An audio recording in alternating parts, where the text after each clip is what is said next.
Assalamualaikum warahmatullahi wabarakatuh. Hello everyone. Perkenalkan, nama saya Gavito Marco, NPM 258626115. Saya di sini akan menjawab soal UTS mata kuliah pembelajaran terpadu dari Ibu dosen Dewi Sartipa.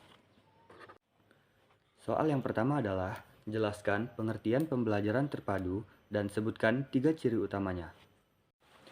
Pembelajaran terpadu adalah pembelajaran yang mengaitkan beberapa mata pelajaran dalam satu tema agar siswa mendapat pengalaman belajar yang bermakna. 3 ciri utamanya yaitu, yang pertama, menggunakan tema sebagai pemersatu beberapa mata pembelajaran. Yang kedua, memberikan pengalaman belajar yang utuh. Dan yang terakhir, berpusat pada siswa. Soal yang kedua, apa yang dimaksud dengan pendekatan tematik dan bagaimana penerapannya di pendidikan dasar? Pendekatan tematik adalah pembelajaran yang menggunakan tema sebagai pengikat antar mata pembelajaran. Contohnya di sekolah dasar yaitu guru memilih tema yang berkaitan dengan kehidupan siswa dan memasukkannya ke dalam materi pembelajaran.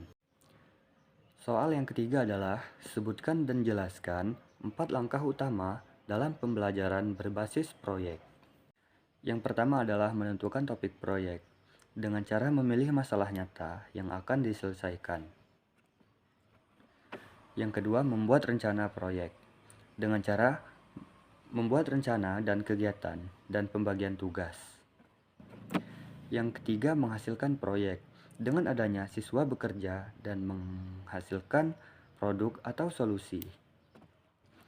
Dan yang terakhir adalah evaluasi proyek, yaitu menilai hasil dan melakukan refleksi proses pembelajaran. Soal yang keempat adalah apa yang dimaksud dengan pembelajaran berbasis STEM dan bagaimana penerapannya di kelas. Pembelajaran berbasis STEM adalah pembelajaran yang mengintegrasikan sains, teknologi, engineering, dan matematika untuk memecahkan masalah nyata.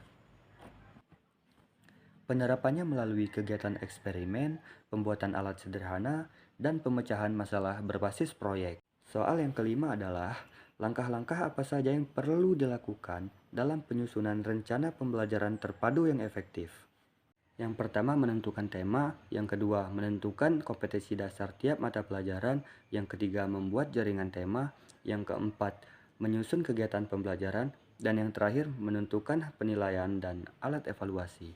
Soal yang keenam adalah bagaimana cara mengintegrasikan mata pelajaran dalam pembelajaran terpadu dengan pendekatan tematik.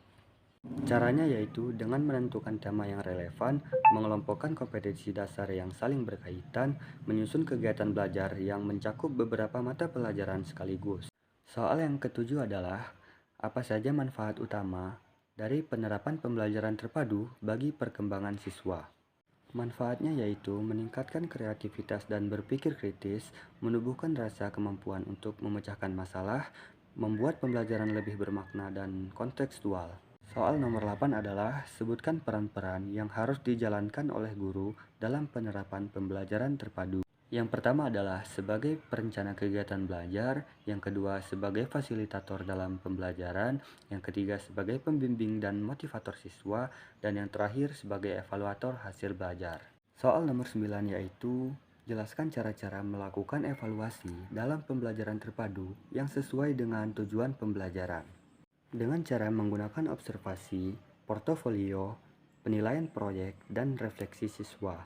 Fokus pada proses dan hasil belajar siswa, menilai aspek kognitif, afektif, dan psikomotor. Soal nomor 10 adalah bagaimana cara pemanfaatan teknologi dalam pembelajaran terpadu untuk mendukung keberhasilan pembelajaran. Dengan cara menggunakan media digital seperti video, animasi, dan aplikasi. Mendorong pembelajaran interaktif dan mandiri. Menjunjung pemahaman konsep secara lebih menarik. Soal nomor yang 11 adalah bagaimana pembelajaran terpadu sesuai dengan prinsip dan tujuan kurikulum 2013.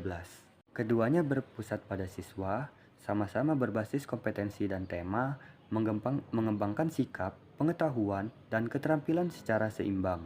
Nomor 12. Jelaskan langkah-langkah yang perlu diambil untuk mengimplementasikan pembelajaran terpadu di tingkat sekolah dasar. Yang pertama menentukan tema pembelajaran, yang kedua menyusun jaringan KD antar mata pembelajaran, yang ketiga membuat rencana dan kegiatan pembelajaran terpadu, yang keempat melaksanakan pembelajaran sesuai tema, dan yang terakhir melakukan evaluasi secara menyeluruh.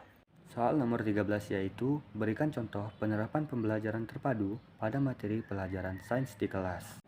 Contohnya dengan tema lingkungan, sainsnya mengamati pertumbuhan tanaman, matematikanya menghitung tinggi tanaman setiap minggu, bahasa Indonesianya menulis laporan hasil pengamatan, IPS-nya mengenal kegiatan manusia dalam menjaga lingkungan, seni budayanya membuat poster ajakan menjaga kebersihan lingkungan. Soal nomor 14 adalah bagaimana pembelajaran terpadu dapat berperan dalam pembentukan karakter siswa dengan cara melatih tanggung jawab dan kerjasama melalui kegiatan kelompok, menumbuhkan rasa ingin tahu lewat kegiatan eksplosif, mengembangkan disiplin, kejujuran, dan peduli lingkungan. Soal nomor 15, yaitu apa saja tantangan yang mungkin dihadapi dalam penerapan pembelajaran terpadu di sekolah dasar dan bagaimana solusinya. Tantangannya yaitu guru kesulitan mengintegrasikan antar mata pelajaran, keterbatasan waktu dan sarana belajar, siswa kurang aktif dalam pembelajaran, evaluasi hasil belajar yang kompleks.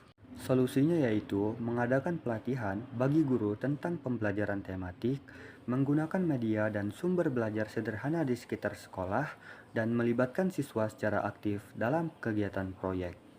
Sekian dari saya akhiri. Wassalamualaikum warahmatullahi wabarakatuh.